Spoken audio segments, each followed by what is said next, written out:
19 अप्रैल से 7 चरणों में चुनाव का ऐलान। 4 जून को घोषित होंगे नतीजे। मौजूदा लोकसभा का कार्यकाल 16 जून को खत्म हो रहा है और नई लोकसभा का गठन उससे पहले होना है। आंध्र प्रदेश, सिक्किम, अरुणाचल प्रदेश और ओडिशा में विधानसभाओं का कार्यकाल भी जून में अलग अलग तारीखों पर खत्म हो रहा है। निर्वाचन आयोग, इलेक्शन कमीशन ऑफ इंडिया ने लोकसभा चुनाव 2024 के लिए तारीखों का ऐलान कर दिया है। इस बार भी 7 चरणों में मतदान कराए जाएंगे। वहीं रिजल्ट 4 जून को घोषित किए जाएंगे। चुनाव आयोग ने साथ ही 4 राज्यों में भी विधानसभा चुनाव कराए जाने का ऐलान किया है। 543 सीटों के लिए 19 अप्रैल 1926 अप्रैल, 7 मई 2013 मई, 20 मई 1925 मई और 1 जून को मतदान होगा। 19 अप्रैल को पहले चरण में 102 सीट, 26 अप्रैल को दूसरे चरण में 89 सीट, 7 मई को तीसरे चरण में 94 सीट, 13 मई को चौथे चरण में 96 सीट, 20 मई को 5वें चरण में 49 सीट, 25 मई को छठे चरण में 57 सीट और 1 जून को 7वें और अंतिम चरण में 57 सीटों पर वोटिंग होगी। साथ ही 4 राज्यों में विधानसभा चुनाव भी कराए जाएंगे। आंध्र प्रदेश की 175 विधानसभा सीटों के लिए 13 मई को मतदान होगा। साथ ही अरुणाचल प्रदेश की 60 और सिक्किम की 32 विधानसभा सीटों के लिए 19 अप्रैल को वोट डाले जाएंगे। ओडिशा विधानसभा चुनाव 4 चरणों में होंगे।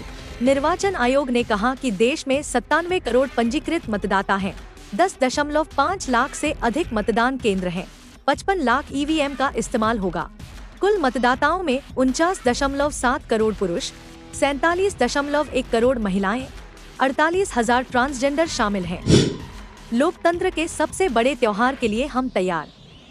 लोकसभा चुनाव की घोषणा पर पीएम मोदी ने एक्स पर लिखा, लोकतंत्र का सबसे बड़ा त्योहार आ गया है। निर्वाचन आयोग ने 2024 लोकसभा चुनाव की तारीखों का ऐलान कर दिया है। हम भाजपा एनडीए चुनाव के लिए पूरी तरह तैयार हैं। हम सभी क्षेत्रों में सुशासन और सर्विस डिलीवरी के अपने ट्रैक रिकॉर्ड के आधार पर लोगों के पास जा रहे हैं। चुनाव की घोषणा के साथ ही सरकार अब ऐसा कोई नीतिगत फैसला नहीं कर सकेगी जो मतदाताओं के फैसले को प्रभावित कर सके। हिंद महासागर में समुद्री लुटेरों ने बांग्लादेशी जहाज पर किया अटैक, भारतीय नौसेना ने ऐसे बचाया। भारतीय नौसेना इंडियन नेवी के मिशन में तैनात वॉरशिप और LRMP ने मोजाम्बिक से संयुक्त अरब अमीरात UAE के रास्ते में बांग्लादेशी जहाज MV अब्दुल्ला पर समुद्री लुटेरों के हमले का जवाब दिया है। बांग्लादेशी जहाज MV अब्दुल्ला को निशाना बनाने वाले समुद्री लुटेरों के खिलाफ भारतीय नौसेना ने बड़ी कार्रवाई की है। बांग्लादेशी झंडा लगा जहाज मोजाम्बिक से संयुक्त अरब अमीरात UAE जा रहा था। इसी दौरान समुद्री लुटेरों ने इस पर हमला कर दिया। तभी भारतीय नौसेना इंडियन नेवी ने MV अब्दुल्ला जहाज को बचाने के लिए एक वॉरशिप और LRMP एयरक्राफ्ट की तुरंत तैनाती की। MV अब्दुल्ला कोयले का माल लेकर मोजाम्बिक की राजधानी मापुटो से संयुक्त अरब अमीरात जा रहा था। इसी दौरान मंगलवार की दोपहर के आसपास उस पर समुद्री लुटेरों ने हमला कर दिया।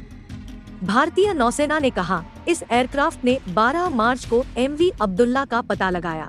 हालांकि इसके क्रू मेंबर से शुरुआती संपर्क नहीं हो पाया। फिर 14 मार्च को नौसेना का जहाज बांग्लादेशी जहाज MV अब्दुल्ला के साथ संपर्क साधने में कामयाब रहा।